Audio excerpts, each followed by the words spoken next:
Boa noite, irmãos, a graça e a paz do Senhor Jesus. Vamos abrir as nossas Bíblias no Salmo 119.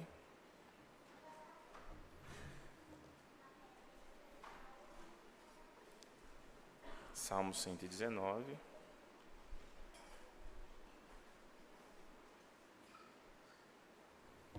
Nós vamos ler de 73 a 80. Salmo 119, dos versos 73 a 80. Diz assim a palavra de Deus: As tuas mãos me fizeram e me formaram. Dá-me entendimento para que eu aprenda os teus mandamentos. Aqueles que te temem se alegram quando me veem, porque na tua palavra tenho esperado. Bem sei, ó Senhor, que os teus juízos são justos e que com fidelidade me afligiste. Que a tua bondade me sirva de consolo, segundo a palavra que deste ao teu servo.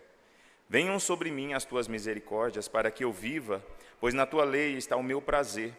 Envergonhados sejam os soberbos, por me haverem oprimido injustamente. Eu, porém, meditarei nos teus preceitos. Voltem-se para mim os que te temem e os que conhecem os teus testemunhos. Seja o meu coração irrepreensível nos teus decretos, para que eu não seja envergonhado. Vamos orar mais uma vez? Obrigado, meu Deus, porque nós estamos aqui para te louvar e te bendizer. Neste momento, em especial, carecemos da iluminação do teu Espírito Santo para a compreensão da tua palavra e pedimos, ó Deus, que o Senhor mesmo capacite-nos para que compreendamos e, ao compreender, Senhor, dá-nos graça para que possamos viver. Em nome de Jesus. Amém. Meus irmãos, nós estamos na décima estrofe dessa grande cantata. Este hino, que é um hino de muitíssimas estrofes, nessa de hoje nós vamos ver a estrofe que fala sobre a oração. É uma cantata profunda porque temos vários temas e nós já vimos 10 deles. Nós já vimos, por exemplo, sobre a felicidade, sobre a pureza, a peregrinação, a tristeza, nós vimos sobre a perseverança, a liberdade, lembranças, herança, aflição, que foi a última, e ainda hoje nós vamos ver mais uma parte sobre aflição. Não é o mesmo assunto, é o mesmo assunto, mas não é a mesma ideia que o salmista trabalha nessa estrofe. Essa estrofe de hoje ela tem uma faceta um pouco diferente, porque da outra vez, né? Não foi semana passada. Da outra vez, nós vimos que o salmista ele havia se desviado dos caminhos do Senhor e Deus amorosamente traz de volta por meio da aflição. E na estrofe de hoje, nós vamos ver que ele está ainda passando pela aflição, mas agora ele está orando no meio dela. Então é isso que nós vamos ver hoje. Por que fala de oração no meio da aflição? E é o tema que eu quero trabalhar com os irmãos, que é ore em meio à aflição. E nós vamos ver que parece óbvio, né? Estamos em aflição, devemos orar. Isso é óbvio. Mas não se trata de qualquer oração aqui, porque muitas vezes quando estamos aflitos, nós oramos pedindo a Deus que tire a aflição. Só que nós vamos ver que o salmista faz outros pedidos. E é isso que nós vamos ver neste momento. E por que falar da oração aqui? Porque essa estrofe, meus irmãos, ela tem uma letra que indica petições.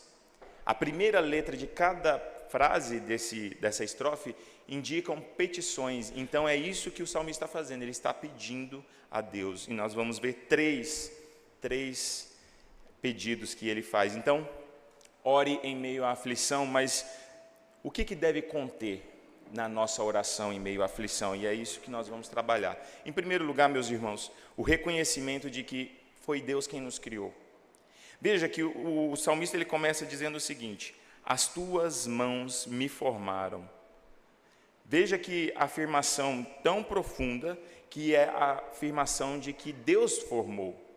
Parece óbvio para nós crentes, porque muitos já não acreditam mais nisso. O salmista, então, ele não se vê aqui como resultado de acaso, de obra que não tenha sentido, mas ele se vê como alguém formado pelas mãos do próprio Criador e é com um propósito específico. Ele declara então que foi formado pelas mãos do próprio Senhor. Nós lemos na liturgia, no capítulo 2 de Gênesis, não é apenas um boneco sem sentido, fora, sem propósito, mas Deus fez cada um de nós com um propósito. E é isso que ele está afirmando aqui no meio da aflição, e nós vamos entender o porquê disso. Então, pense só, quando ele afirma que Deus fez, formou, fizeram e formaram, as tuas mãos me fizeram e formaram, ele está falando do corpo, da mente, do espírito, tudo faz parte da sabedoria de Deus. Quando ele diz isso, ele está confessando que a sua existência foi um ato dessa vontade de Deus. Não é um evento acidental. Então, quando ele fala, Deus me fez e me formou, ele remonta tanto a Gênesis, com o capítulo 2, mas ele remonta também um outro texto do Antigo Testamento, Deuteronômio 32:6, onde o Senhor é apresentado como o Pai da nação, quem formou a nação de Israel, quem formou o próprio povo de Deus. Então ele está reconhecendo que Deus não fez somente o seu corpo, mas ele também faz parte de um povo específico. E por que ele vai falar isso? Logo no começo da sua oração. No final dela a gente vai perceber, mas já adiantando, é porque ele quer, no meio das aflições, que Deus trabalhe o seu coração. Por isso que nós vamos entender o que ele está dizendo aqui, porque o objetivo dele é, Deus, no meio das aflições, ele quer moldar o seu coração, ele quer moldar o nosso coração. Por isso que Deus faz dessa forma. Então, saber, meus irmãos, que nós fomos feitos pelas mãos de Deus deve nos inspirar tanto reverência quanto a dependência dele. E ele contempla essa obra, então, e ele entende que ele não vive para si mesmo, ele vive para esse Deus. E é a esse Deus que ele tem recorrido nas suas aflições. Aquele, então, que fez o corpo, diz Spurgeon, ele, então, pode completar a obra que ele começou no nosso interior. Deus não é apenas o Criador que dá origem, mas Ele nos educa. E nós vimos também na liturgia que a graça de Deus nos educa dia após dia. Qual que é a finalidade que Deus envia aflições na vida do povo dEle?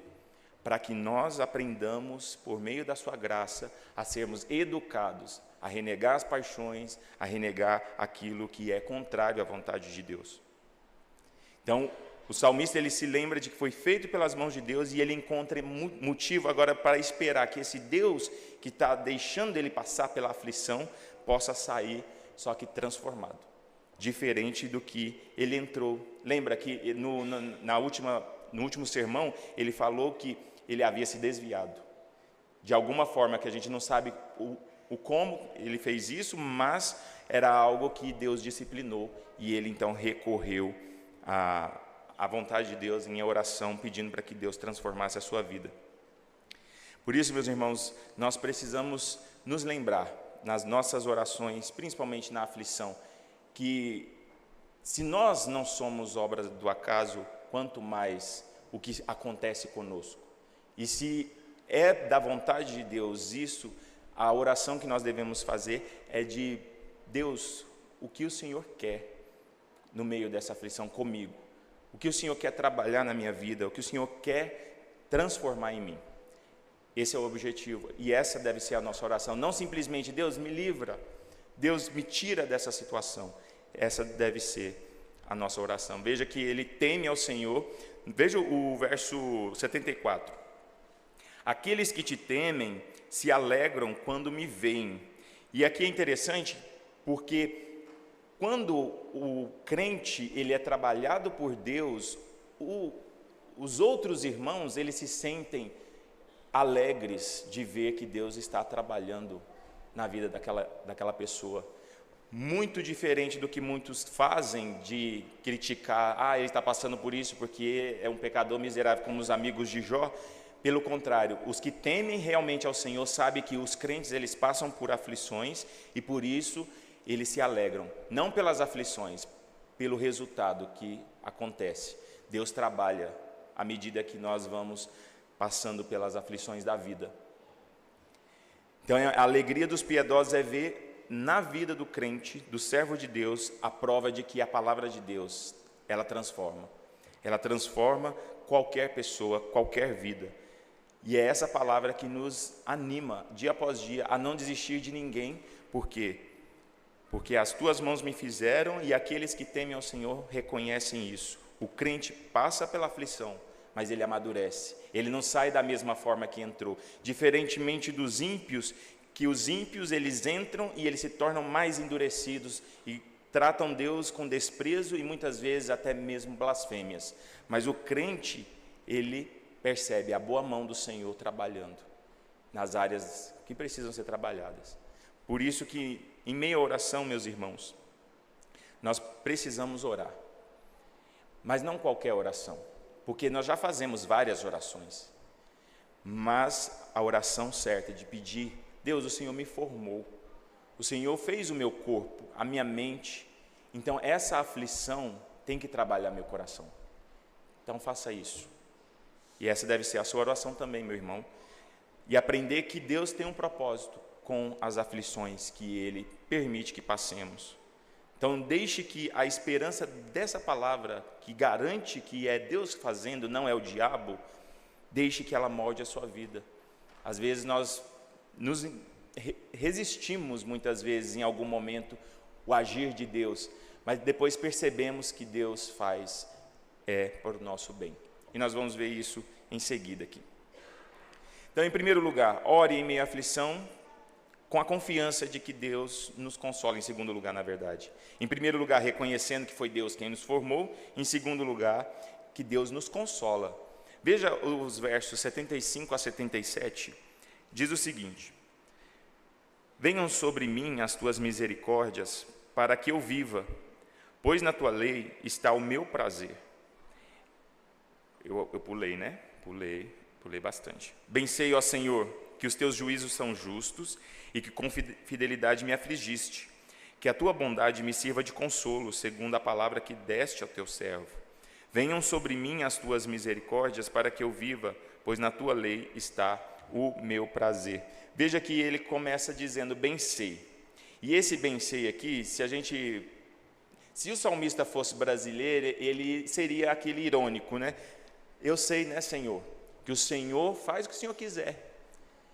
Bem típico de pessoas brasileiras falarem dessa forma. Mas ele está dizendo aqui, esse bem sei, é uma forma de que ele sabe porque ele conhece a palavra de Deus. Ele sabe que o que ele está passando não foi alheio à vontade de Deus, mas foi para o seu bem. E ele afirmou isso na última estrofe. Ele estava debaixo da disciplina, então ele aprendeu.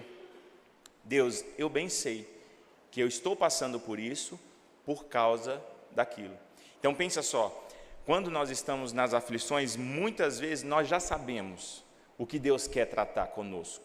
Muitas vezes não, como o Jó, por exemplo, ele não sabia o porquê de todo aquele sofrimento. Mas, em grande parte, nós sabemos que Deus quer tratar áreas da nossa vida que, de outra forma, talvez a gente não pararia para pensar nelas. Mas ele reconhece que esse Deus, ele bem sabe, né? Bem sei, ó Senhor, que os teus juízos são justos. Ou seja, ele reconhece que tudo o que Deus faz é justo. Não é condenação, não é, estou debaixo do castigo, da ira divina. Não, Cristo recebeu a ira divina. Mas o sofrimento que nós passamos nesse mundo são para trabalhar o nosso coração. O foco aqui dessa parte do Salmo é mostrar a oração em meio ao sofrimento e que depois redunda num coração transformado. Por isso nós precisamos entender isso. É a consciência então de que nós não nascemos de nós mesmos, mas nós estamos aqui pela vontade de Deus e Ele está fazendo a sua vontade. Ele prometeu salvar um povo pecador, um povo perdido. E Ele diz que fazer esse povo se tornar santo vai ser preciso ajustar algumas coisas. E é isso que ele está fazendo. Por isso que o salmista reconhece: bem sei, Senhor, que os teus juízos são justos. Não é vingança, não é ira derramada sobre nós, mas é trabalhar. Como o oleiro trabalhando o vaso, é isso que Deus tem feito com as aflições. Talvez seja na sua vida hoje, não sei, não conheço. Talvez na nossa vida seja o momento que Deus está lapidando, está transformando por meio da dor e do sofrimento. Enquanto o coração, então, ele pergunta, por que isso está acontecendo comigo? Porque eu não mereço, como eu ouvi hoje. Eu não mereço, mas na verdade nós precisamos encarar da forma que a Escritura coloca. Veja só que tem um texto que eu já li várias vezes à medida que a gente trabalhou esse salmo, que é o texto de Hebreus 12, 10, mas eu quero destacar o verso número 10, diz assim, ó, pois eles, os nossos pais terrenos, nos corrigiam por pouco tempo, segundo melhor lhes parecia. Deus, porém, nos disciplina para o nosso próprio bem, a fim de sermos participantes da sua santidade. A fidelidade de Deus exige que Ele nos corrija. Deus é santo, Ele é justo e Ele prometeu salvar um povo, mas não é a revelia. Ele vai transformar esse povo em um povo santo. E esse povo santo vai ser transformado também pelo sofrimento.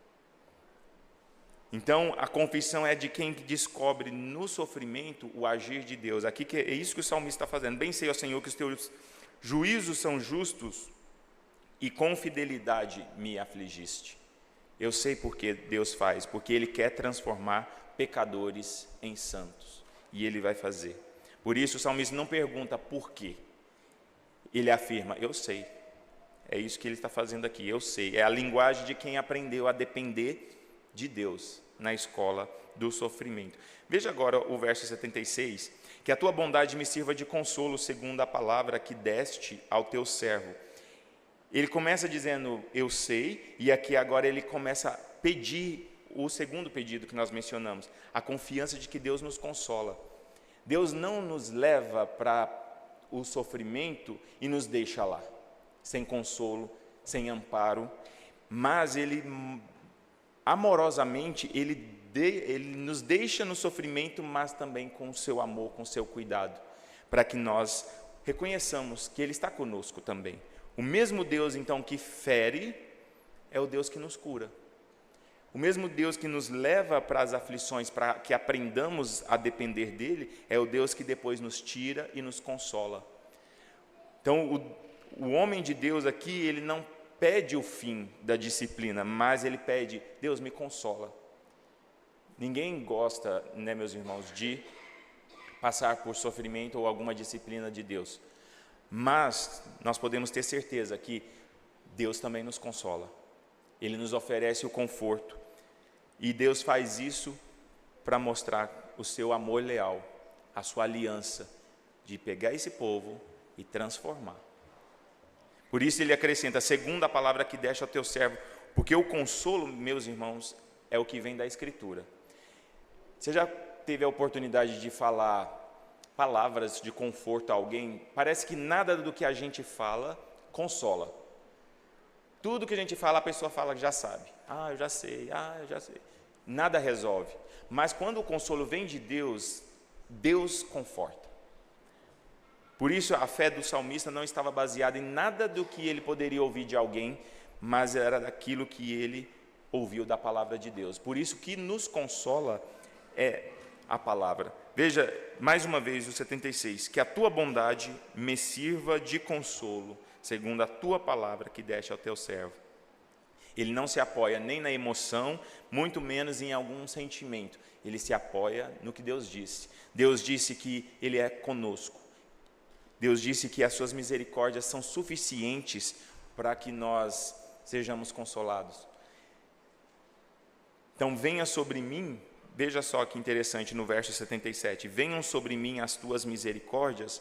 E o Charles Spurgeon, ele diz uma coisa interessante, que quando ele clama, venha sobre mim as tuas misericórdias, é como se ele estivesse pedindo que Deus derramasse chuvas, uma chuva de misericórdia sobre ele. E por que ele pede isso a Deus, no meio do sofrimento? Porque nas aflições da vida, nós temos variadas necessidades. Então, precisamos de várias misericórdias, agindo em várias áreas da nossa vida. E é isso que nos conforta. Quantas dificuldades você já pode ter passado? O que te consolou? Pode ter certeza que foram os amigos, foi a igreja, Sim, mas em grande medida foi a palavra de Deus. E quanto mais nós nos aplicamos a conhecer essa palavra, mais nós somos consolados e encorajados a continuar. Veja que ele diz: venham sobre mim as tuas misericórdias para que eu viva. E tem uma frase do C.S. Lewis que ele diz o seguinte: morra antes que você morra, porque o que traz vida é essa palavra que nós temos pregado constantemente. É ela que nos consola, nos corrige, nos exorta e nos encoraja e nos traz vida. Então, por isso que o salmista está pedindo que as misericórdias do Senhor sejam derramadas abundantemente sobre eles e que essa palavra traga vida a ele. O verso então termina: pois na tua lei está o meu prazer. A vida então do salmista era desfrutar de Deus. Quantas vezes nós pedimos a Deus saúde, pedimos a Deus longevidade, fazemos muitas coisas para poder tratar nossa saúde melhor, mas nós talvez não tenhamos o mesmo desejo do salmista. Ele pede consolo, ele pede vida para viver para Deus. E aqui que está o ponto máximo. Tudo que Deus faz, tudo que Deus trata em nós é para que nós vivamos para Ele. Por isso que se nós em algum momento nos desviarmos do caminho, Ele vai nos trazer por meio do sofrimento. E para concluir então esse ponto, nós podemos pensar da seguinte maneira: o pedido é por consolo, que vem de Deus, e esse Pai amoroso, Ele nos aflige quando nós precisamos de disciplina, mas Ele também nos corrige. É como eu disse logo no começo, a mesma mão que nos fere é a mão que nos consola. E quem é aquele que misericordiosamente nos consola? O próprio Jesus Cristo. Jesus é a resposta do salmista. Quando ele diz assim: venham sobre mim as tuas misericórdias, lembra que é para variadas necessidades. Jesus é a resposta para todas as nossas necessidades.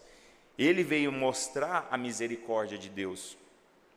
Ele veio encarnar a própria misericórdia de Deus. Por isso que é nele que nós podemos ter consolo, conforto, nós podemos ter as nossas lutas atenuadas.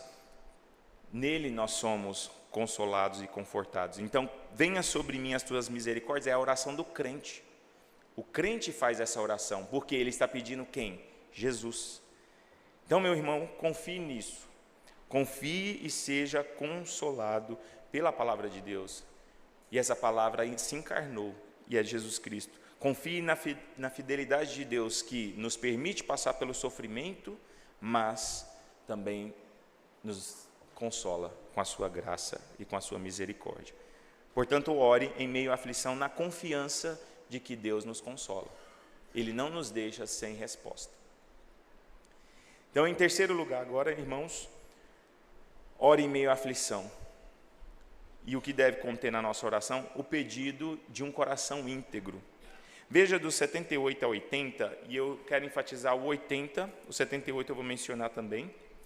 Veja só: envergonhados sejam os soberbos, por me haverem oprimido injustamente, eu, porém, meditarei nos teus preceitos.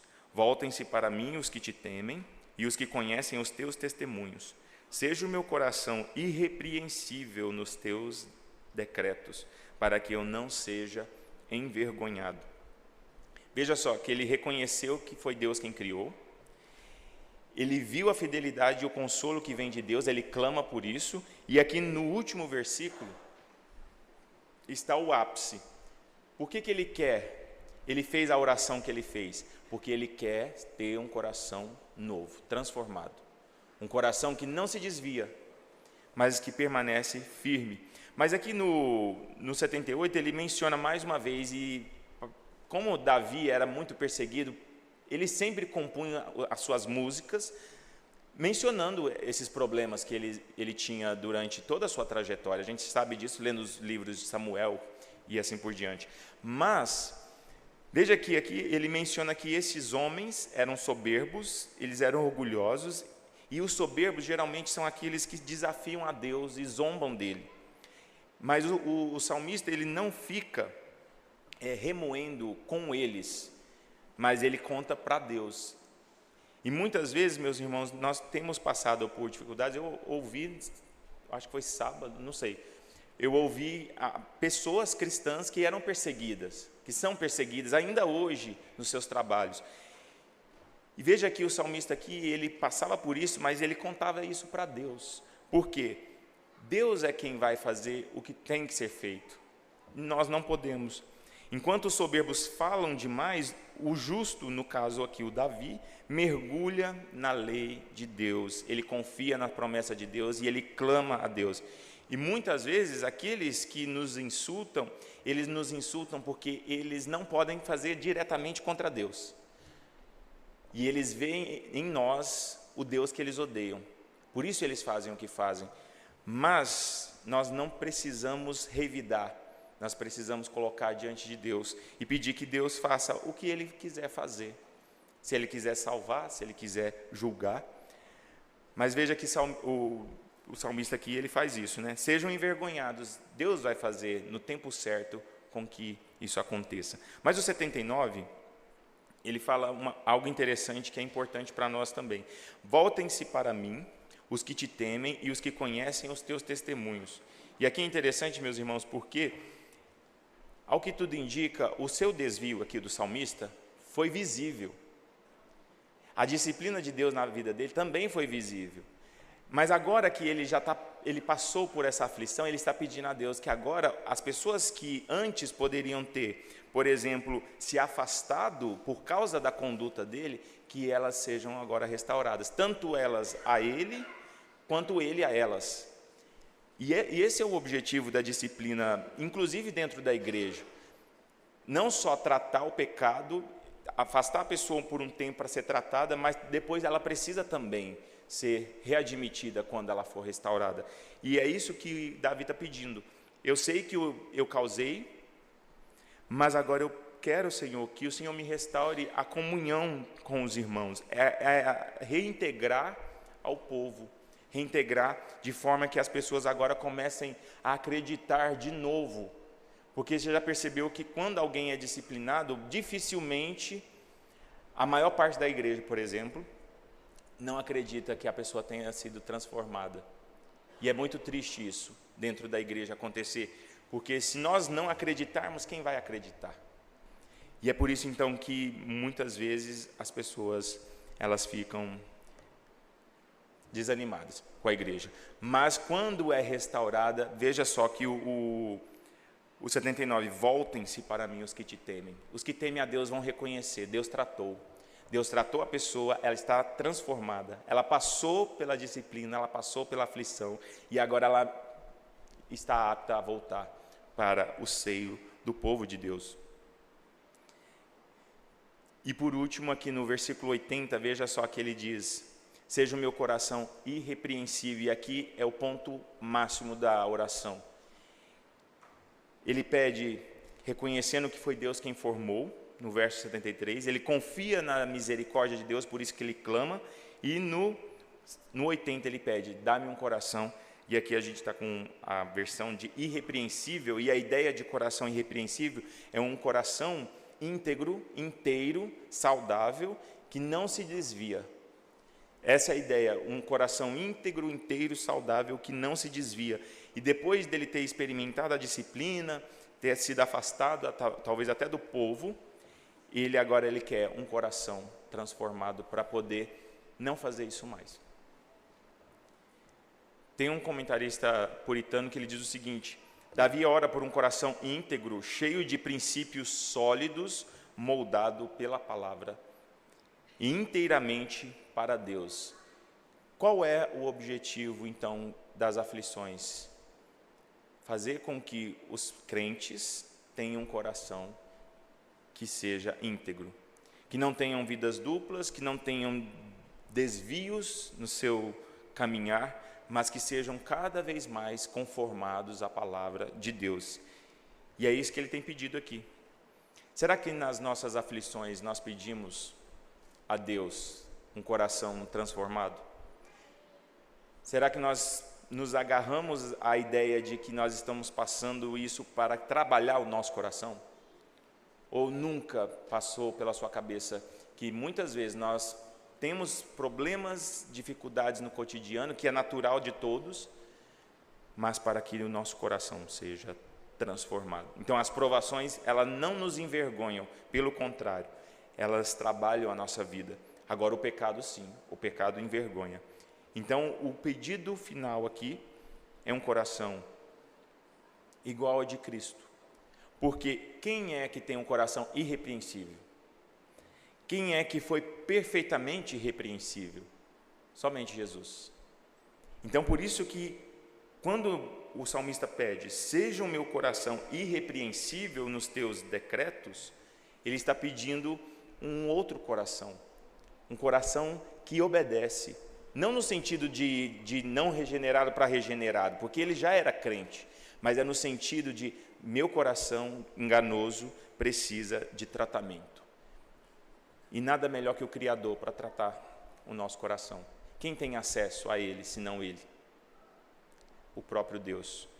Então o salmista, ele ora por aquilo que o Evangelho no Novo Testamento cumpre, um coração renovado pela graça de Deus, transformado, obediente, aquilo que nós lemos na liturgia, um coração que pela graça de Deus renega as paixões mundanas. Nós não podemos, então, meus irmãos, nos conformar com a nossa vida espiritual anos e anos da mesma forma. Nós não podemos nos conformar com pecados, nós não podemos nos conformar de que há situações que não tem mais jeito, porque tem, só que muitas vezes nós vamos precisar trabalhar isso no sofrimento. Nós não, o próprio Deus. Então, qual tem sido a sua oração quando você sofre? Será que é só de livramento? Deus me livra. Só de consolo? Deus consola. E Ele faz, porque Ele é bom. Mas também, inclua na sua oração, Deus, transforma o meu coração. Eu passo por isso. Às vezes, um problema simples. Às vezes nós temos problemas de relacionamentos, e nós trabalhamos aqui várias vezes, porque o nosso coração ainda está endurecido. E nós precisamos orar, pedir a Deus, Deus, trabalha isso, porque sempre é a mesma coisa. A mesma situação se repetindo anos a fio até. Mas nós precisamos desse coração irrepreensível, um coração que aprende no sofrimento, que aprende a ser firme, que nega aquilo que Deus diz para negar, mas também que se alegra com aquilo que Deus diz para se alegrar. Então veja que ele começa dizendo, na estrofe passada, eu sei que o Senhor faz é bom. E aqui ele está dizendo, dá um coração novo, me dá um coração que te obedece, um coração íntegro, que não se desvia, um coração inteiro, que vive para as promessas e para a palavra de Deus. E esse coração nós encontramos quando nós temos o encontro com Jesus. Na primeira vez que nós nos encontramos com Jesus, quando estávamos perdidos, Ele nos buscou, ali nós temos um novo coração. E à medida que caminhamos com Jesus, esse coração vai ser transformado, trabalhado dia após dia. Por isso, a oração dele é, quero viver como os crentes vivem, quero viver conforme a tua palavra, quero viver conforme o Senhor diz que é para viver. E o pedido não pode ser outro, eu quero ser como Jesus. Porque no fim das contas, Deus está trabalhando um povo para ser como Jesus, a imagem dele. Nós vamos todos ter a mesma forma, e essa forma chama Jesus Cristo. E é isso que Deus tem feito, é isso que Deus está fazendo, talvez na sua vida, com o sofrimento, com as lutas, com as dificuldades, com os relacionamentos, com o marido, com filhos, é isso que Deus está fazendo com a gente. Ele pega tudo isso e transforma em bem, e Ele tem capacidade de fazer isso, e Ele faz conosco. Então, para a gente concluir, ore em meio à aflição. O que deve conter, então, na nossa oração? O reconhecimento de que foi Deus que nos formou, então Ele sabe do que nós precisamos, a confiança de que Ele nos consola e o pedido de um coração íntegro. Por isso, após o sermão, nós vamos cantar, pedir a Deus esse coração transformado. E se você não tem pedido, peça. Não se conforme em orar só pelos outros, em orar somente para Deus mudar o outro, mas Deus muda o meu, muda a mim. Essa deve ser a nossa oração. Amém. Vamos orar e em seguida nós vamos cantar o louvor, Dá-me um Novo Coração. Ó Deus, obrigado pela Tua palavra, que é tão rica, que é tão profunda, Deus, que trabalha o nosso ser. Obrigado porque nós temos direção do Senhor para a nossa vida. O Senhor mostra o que precisa ser tratado e tem muitas coisas, ó Deus, nós somos pecadores, o Senhor sabe. O Senhor nos chamou das trevas para trabalhar o nosso coração. Já nos deu um novo coração e nesse novo coração nós temos a lei do Senhor impressa. Essa lei que com o Espírito faz com que nós andemos nos teus caminhos. E pedimos a Deus que o Senhor nos dê um coração íntegro, inteiro, saudável, ó Deus, que de fato não se desvie, que não guarde nenhum ressentimento e nada daquilo que o Senhor odeia, mas que tenhamos um coração puro diante do Senhor. E só o Senhor para fazer isso. É um milagre da Tua graça, é um milagre da Tua misericórdia. Então nós pedimos ao Senhor, por cada irmão aqui, que o Senhor estenda as Tuas mãos e trabalhe o nosso coração, nas nossas aflições, mas também, ó Deus, nos dê consolo. Muitas vezes a disciplina é difícil, é dura, o sofrimento é grande, as lutas, e nós precisamos do consolo que vem do Senhor. Então nos ajude também, ó Deus, nesse sentido, porque Tu nos criaste. Então nós te pedimos, faça conforme a Tua vontade e o Senhor sabe o que é melhor para nós. Em nome de Jesus nós te agradecemos. Amém.